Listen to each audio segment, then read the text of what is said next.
Welcome to our U.S. briefing show. Today, we're diving into some exciting news from around the globe. First up, President Trump has signed an order regarding TikTok, easing security worries by approving a deal that meets U.S. sale requirements. Meanwhile, China is making big moves with the opening of the world's tallest bridge in Guizhou and promoting its digital yuan to challenge U.S. dollar dominance. Plus, experts are watching the resilience of China's manufacturing supply chains amid geopolitical tensions. Next, let's talk about hurricanes and environmental updates. The Saffir-Simpson scale classifies hurricanes from Category 1 to 5 based on wind speeds, but damage can vary widely depending on other factors like rainfall and storm surge. Recently, the Trump administration removed climate change signs from Acadia National Park, sparking criticism for erasing important scientific facts about our planet. And in Old Fort, North Carolina, a town still recovering from Hurricane Helene, local businesses are bouncing back with new festivals and community spirit. Finally, on the energy front, China has successfully tested the world's largest airborne wind turbine, promising a new era of sustainable energy. Meanwhile, Iraq plans to resume oil exports from its Kurdish region after a 2-year halt, boosting regional stability and economic prospects. The global energy scene is buzzing with innovation and cooperation, shaping a more sustainable future. Please continue to stay tuned for more detailed updates. The South China Morning Post vividly reports on the recent developments in China, highlighting the country's technological resilience and infrastructural achievements. President Trump has signed an order affirming that a deal for TikTok meets U.S. security requirements, ending months of debate and signaling a potential thaw in U.S.-China tech tensions. Meanwhile, China continues to push its infrastructural boundaries with the opening of the world's highest bridge in Guizhou, a marvel of engineering set against the rugged southwestern landscape. The nation is also making strides in digital currency, actively promoting the international use of its digital yuan to challenge the dominance of the US dollar, thus reshaping the global financial landscape. Amid these advancements, China is managing natural disasters like Super Typhoon Ragasa, which has caused significant disruption in Guangdong, prompting efforts to restore communication and transport networks, showcasing resilience in the face of natural calamities. Yahoo US offers an insightful breakdown of the Saffir-Simpson hurricane wind scale, elucidating the categories from 1 to 5 with detailed examples of damage and impact. This wind scale, developed in the 1970s, classifies hurricanes solely based on wind speeds, providing a standardized measure of storm severity. The article emphasizes that the scale does not account for other destructive elements such as rainfall or storm surge, which can vary independently of wind intensity. For instance, a Category 2 hurricane like Ike in 2008 caused extensive damage due to its large wind field, while a compact Category 4 storm like Hurricane Charlie in 2004 inflicted severe damage despite having a lower storm surge. The detailed descriptions of potential damage at each category, from minor damage in Category 1 to catastrophic destruction in Category 5, serve as crucial information for understanding the destructive power of hurricanes and the importance of preparedness. In a politically charged tone, Yahoo US also reports on the controversy surrounding the indictment of former FBI Director James Comey by Attorney General Pam Bondi's Justice Department, an action perceived by many as a politically motivated move orchestrated by President Trump. Comey faces charges of making false statements and obstructing Congress, with critics arguing that the indictment is weak and driven by Trump's personal vendettas rather than genuine legal concerns. Former officials and commentators describe the move as unprecedented and potentially vindictive, raising concerns about the independence of the Justice Department. Bondi's own staff reportedly expressed hesitation about the case, hinting at internal doubts about the strength of the charges. The article underscores the tense political environment, where legal actions appear increasingly intertwined with partisan motives, casting a shadow over the integrity of the justice process and fueling ongoing debates about accountability and political bias in the U.S.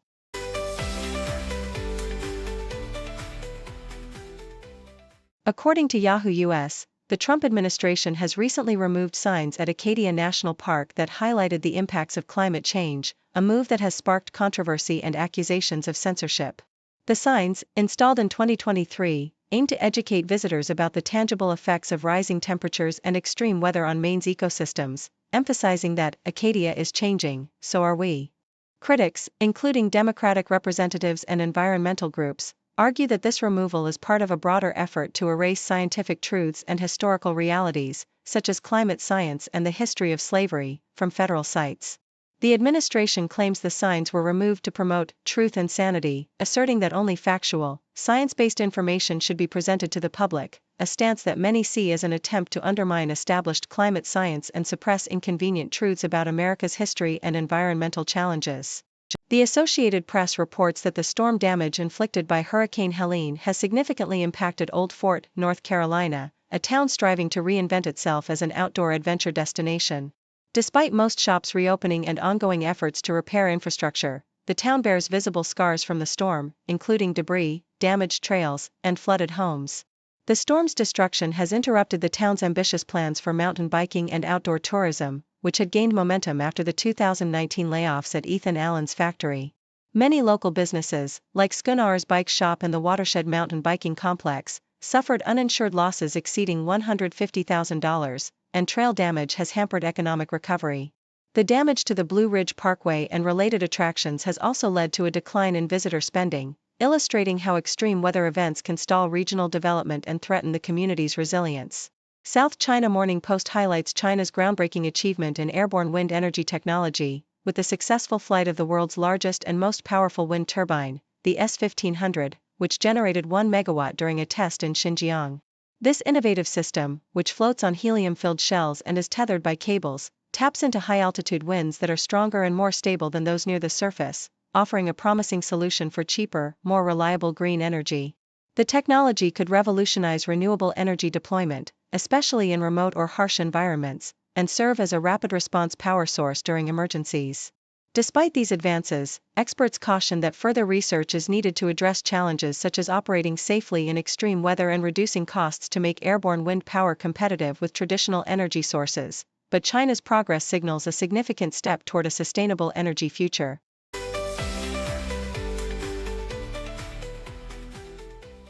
Associated Press reports that the Federal Reserve's preferred inflation indicator, the Personal Consumption Expenditures (PCE) price index, has shown a slight acceleration in August, rising 2.7% compared to the previous year. This marks a modest increase from July's 2.6%, reaching its highest point since February. While core PCE inflation, which excludes volatile food and energy prices, remained steady at 2.9%, these figures align with forecasters' expectations, suggesting inflation remains somewhat stubborn despite the Fed's efforts to tame it. The central bank has been cautious, having already cut interest rates for the first time this year amid concerns over the deteriorating U.S. job market and the uncertain impact of President Trump's import taxes. Trump's vocal criticism of the Fed, including calls for more aggressive rate cuts and attempts to influence appointments, underscores the political pressure on monetary policy. The Fed's reliance on the PCE index, which adjusts for changing consumer shopping habits, highlights its nuanced approach to monitoring inflation, especially as the economy navigates these complex dynamics. Al Jazeera details Iraq's strategic move to resume oil exports from the semi-autonomous Kurdish region through Turkey's Ceyhan port after a halt of over 2 years. The restart, beginning Saturday, aims to bolster Iraq's revenue and mend strained relations with the Kurdish authorities, despite ongoing disputes over revenue sharing and field management. The agreement, supported by the U.S., involves a tripartite arrangement between Iraq's federal oil ministry, the Kurdish regional government, and international oil companies, with exports set at 240,000 barrels per day, most of which will be shipped via Turkey, with some used locally. This development marks a significant step toward stabilizing Iraq's fractured oil sector, especially as previous attempts to resume exports faltered. The move is also intertwined with broader geopolitical considerations, including ongoing negotiations with Turkey over export rights, and signals a potential shift in the region's energy landscape. Meanwhile, DNOASA, a Norwegian oil operator, prepares to participate in the renewed exports, even as tensions between Baghdad and Erbil persist over revenue sharing, which has historically been a contentious issue. Thank you for tuning in. The content above showcases the latest briefing reports and analytical synopses, thoughtfully curated by the 6Do team. These insights stem from a wide array of reputable media outlets, think tanks, government sources, and specialized experts worldwide. We encourage you to explore these sources for a comprehensive perspective. Keep in mind that while the content may not always align with the official standpoint of 6Do Brief, it's not meant to be taken as absolute directives for decision-making. Comprising seasoned media professionals, learned scholars, and accomplished scientists, the 6Do team embodies a trailblazing, fully independent media entity. To customize 6Do Brief to meet your professional needs, you have the option to subscribe to a diverse array of briefings on our website, 6dobrief.com. Regardless of your location, you can conveniently receive 6Do Brief via email.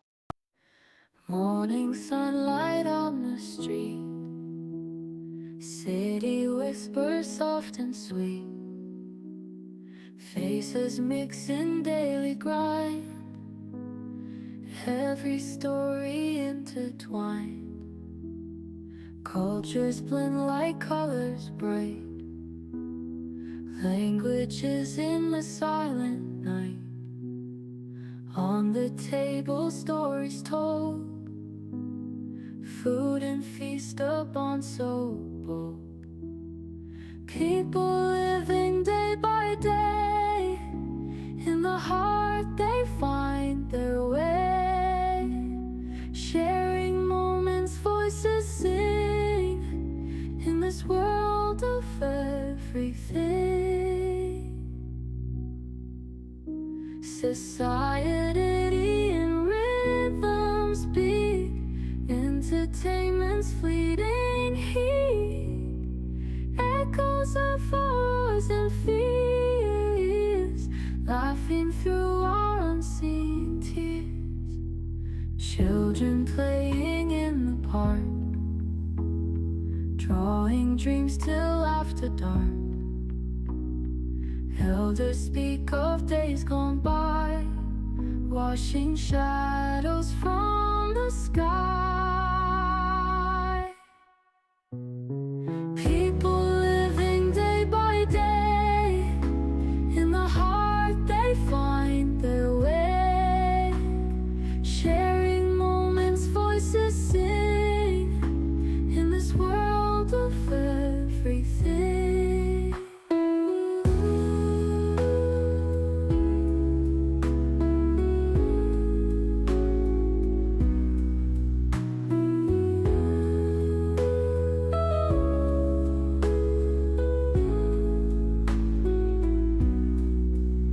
Society